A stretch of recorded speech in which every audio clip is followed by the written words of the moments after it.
Hey everyone, let's take a look at some of these machines here that I have laying around. I think maybe we can build one. This one was one from last year and the motor was no good. I threw some different tires on it. I don't remember what happened. I don't think it had tires on it. But this is the same machine over here. It seems to be intact, but it's just more rusty. So maybe it can yield some nice parts for us. And then, who knows, maybe we'll wind up putting a different motor on it a little bit later on and we can clean it up and make it nice. But what if we get this motor working, and then maybe if it works well, we can put it on the better body, right? Because it is the same machine. They're both 27 inches. So if we need anything, we can steal. Stickers are coming off, but it's still 9.5, 27. I don't think it tells us here. Yeah, it's missing stickers. Yeah, let's go do that. So we're going to clean this today, and I'll bring you back in as I clean, and we'll see what we have to work with.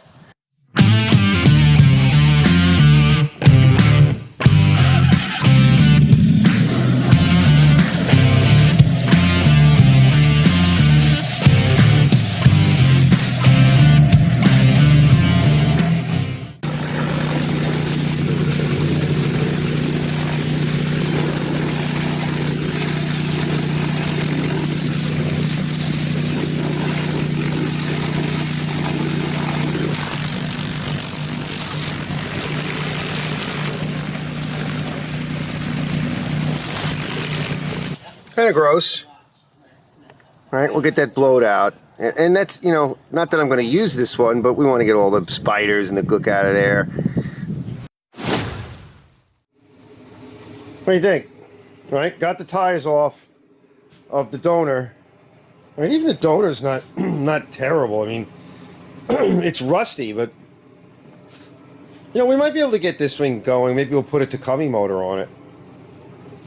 So doesn't look bad in here. Let me start cleaning off these shafts. We can get the wire wheel out and everything. Then we'll get in here and we'll clean, and then we'll lubricate it. And then we could kind of close it up in here just about. We'll get the motor on. This one's got nice bearings in it. They got oil light bearings. It's nice.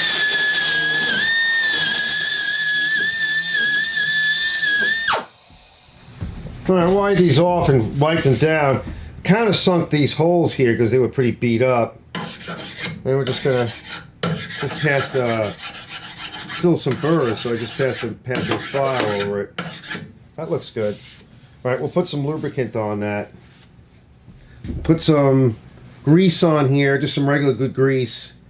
Because this, it doesn't get that cold here. So I know some of the guys ask me, what about super low temp?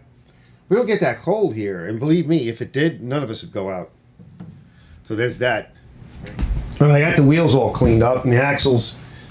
Clean out the inside of these shafts and everything. Shove tissues in there, paper towels, and poke them through and get everything cleaned up nice. This one is a little bit different than that one. One of these gets a pin and one gets a bolt. I think is how they were trying to do this. All right, so this one gets pinned.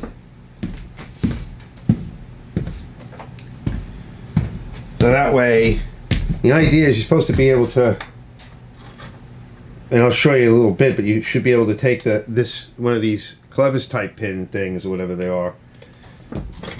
And if you want one wheel to have traction and one wheel to peel, right, or one wheel peel and one wheel to sort of spin, that way you can turn it easier. So let me get that bolt that came with it for now. I think they should both be like that, but we'll use what we have. Basically anything that moves, any pillow block or bearing surface. I'm getting a little bit on the rubber, but we got to clean that really good. Yeah, she's stuck. Okay. That was its original problem. I don't think the other one's stuck though. So we need to clean this shaft. So we have to get in there and delouse it. I don't think the other one's messed up. No. The one on this machine is not. Just a few love taps.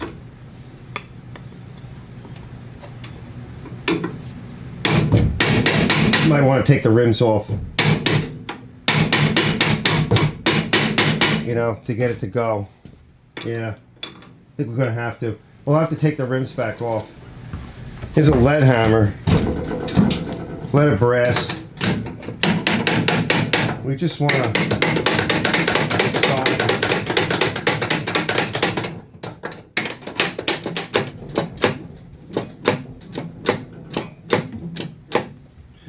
might have to take that shaft out and all of this, which comes out,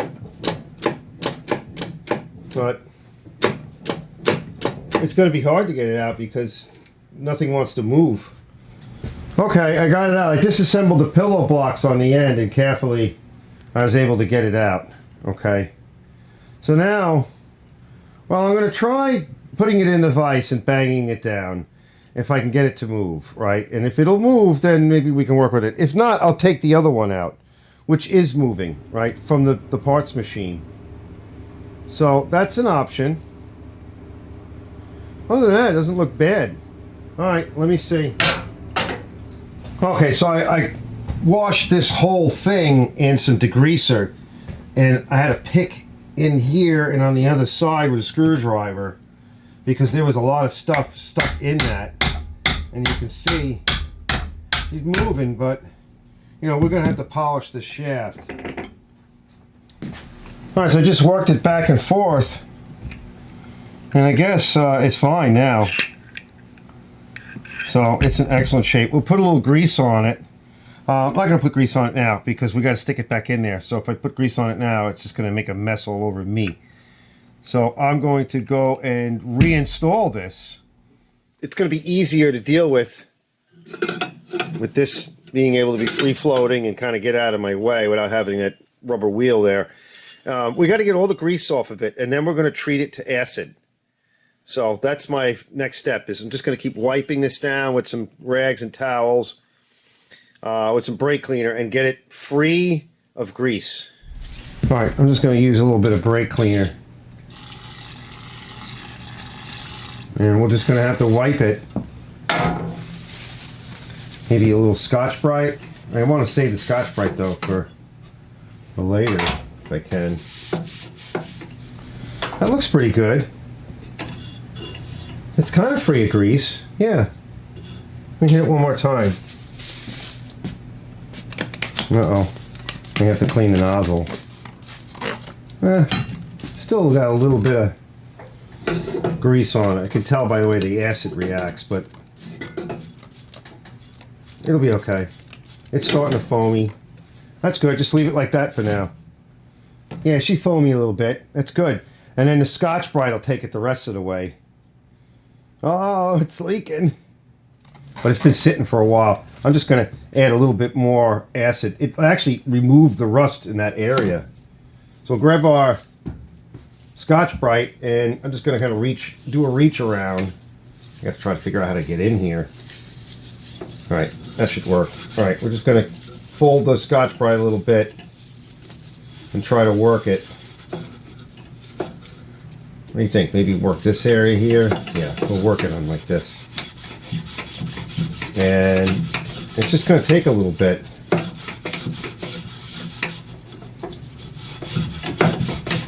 It's working it. I have a different acid too that I can use, but it's not that important that it's mint looking, right? It's just that you've got the oxidation off and all of the grease. Oh, it's lifting it. Yeah, that's good. We probably don't need to do any more than that. I need to wipe it. I need a towel, a moist towelette. Hold on. That's perfect. Let's get it back together. Oh, that's just splendiferous. All right, we got it back in. I got grease on it. Hey, goes nice. You know, put a little bit of fresh oil in that. And I'm not too worried about anything else in here. All right, we got a little spot there. Spot there. Okay, Okay, we got just about everything else. We want to get these bushings back here. Oh, I'm going to stick my face in your way. They're oil light, but that's all right. So we got those before. And then anything we want to get there's a bearing up in here. So whatever we can do to kind of get that bearing filled again. And I think that's it. That's the main bearing for here, right? For the rotor that's impeller that's in here. That's generally sealed, but you still want to try, right? You want to try to put something on. I think we got this already. Yeah, we're good. That's beautiful, right? It's got a little bit of oil. Let's let the oil drip. Tomorrow, we'll wipe it one more time in here because it's going to drip a little bit, right? From everything that the thinners that I used and everything. So we just want to make sure that that disc has got no grease on it. And we have to put the motor on now. So I guess we could just do that. Everything else looks good. Yeah, let me get the motor. This is all waxed up. Feels good.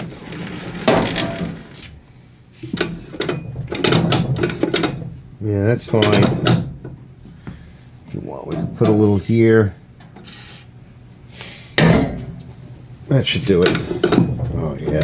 Just make sure it goes through the entire travel, which it does very nicely. And there's a couple other places we can hit once we get this thing on all fours. All right, so I'm going to put it on all fours now. All right, what do you think? All right, I think it's looking good.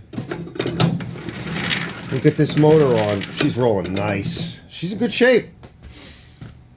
All right, that's what it required. A little bit of love. All right, we got the motor on. I got the spring installed over here. Basically, the only thing I can tell you that it seems to do is, and I'll bring you around the other side, is it basically pulls tension on the pulley, but then when you tighten the pulley up, it stays where it is. So that's an idler. I got this here. That's like a keeper. Everything is lubricated. We have the oil in it. We're going to put the replacement carburetor on, but it is not the right carburetor. This just does not come up high enough. So, and it's also missing a primer bulb. But we'll deal with that later. Got the on-off. I just put a manual label on there, just, written, handwritten. Everything back here is lubricated. Let me just trim this. Maybe I'll wait. Let me wait to trim that. We're good here. We got that. Like I said, we got the oil in. Everything's bolted. Everything here is lubricated. See what I mean? This is the idler here. And then once it's in position, you tighten this. I mean, if you were to loosen this and let that idler roll, I think that bolt will come off. But we'll find out in a little bit. These are lubricated. Everything should be okay. I think it's in the right position. It feels like the motor's a bit too far forward. So what I could do is maybe loosen it a little bit and shove the motor back if it'll go. So I'm going to try that before I get started. Over here, I did spray it all in the corners and everything with some chain lube, but we're going to pump some grease into here. And then later on, we're going to come back. We're going to adjust the shoes. The shoes are not adjusted. So we're just about ready to test it. I think there's another grease fitting over here. So I'm going to, yeah, there's a grease fitting up underneath there. So I'm going to pop some grease into that. So that's the spot. If you have grease fittings, great. Use a low temp grease. If possible, if you're in a really cold area. I'm not, so we're just going to put good grease in there. All right, let's just run it in for a little bit, right? It's getting dark and it's extremely cold. So I don't want to take it outside because it's getting dark, and I don't want to run it in here too long because it's going to freeze out the shop. So let's just run it for a little bit and see what happens. And I'll think about what else I want to do. I'm going to choke it up. Again, there's no primer. It's on. And it should have some fuel in it. Let's see. Just to make sure, because I did put quite a bit in there, but it's got enough for now. We'll burn that up.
think that's the end of the fuel.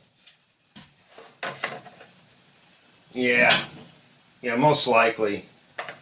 We'll put more fuel in it tomorrow. We'll run it some more. We got to run it a little bit more anyway. All right, she's running real good.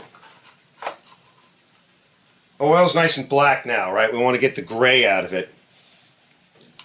So, but it's not hot yet. All right.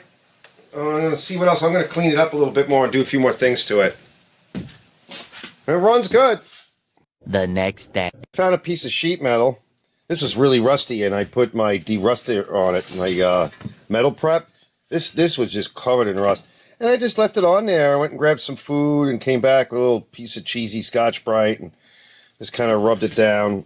And so it was really bad. I probably should have shown it. But I made this template here, and I'll show you what's going on here. So we're going to stay with this carb, and all I'm going to do, it'll be bent on an angle, and we should be able to just, with that size hole, just do that. And you can see where we're going with this. So I already punched the holes for the screws. All it is a cover, right? So that's the idea. All right, let me cut this up. I'll bend it and drill it. And get rid of the last little bit of rust, and we'll fit it. And then we'll paint it black. And it should be fine. A little primer on it. Yeah, this came real nice. I love that acid etcher. Okay, I'm going to throw a little quick primer on it. It fits. So we got a bend there. I just snipped off a little bit of the edges. And this one feels like it still has a little burr on it. Let me just run my sander over it one more time. Make sure there's no burrs. And that's it. Okay. I pumped some juice in. Some grease in. I mean, it goes into a degree. It can't get everywhere because you should have like another joint over here because it just started coming out of this bolt hole. This one, it kind of went in.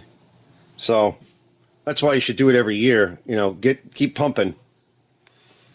All right, this is cleaned up. Just spritzed a little bit of paint. I adjusted these guys. Put it down on 2 paint sticks. This is adjusted correctly.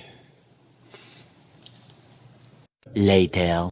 All right, let's run it a little bit longer just to mix up the oil in there, and we'll do the oil.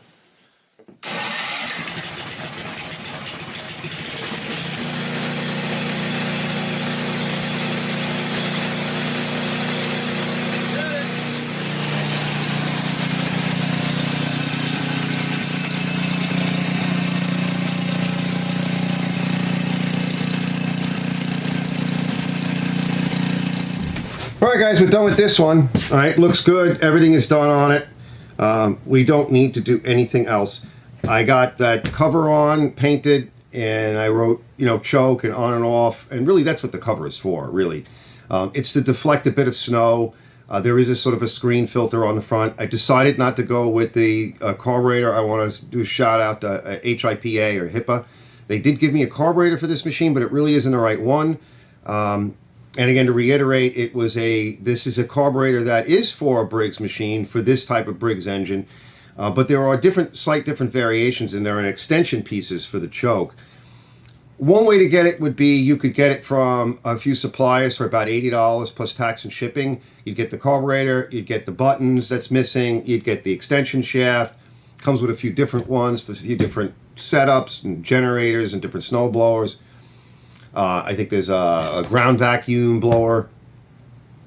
Not going that route. The other way to do it would be to see if HIPA would give me a carburetor that I believe is closer to the right one, but then I'd need to go get the little plastic switch on the top, right? It's not worth it, okay? Came out really good. This runs very well.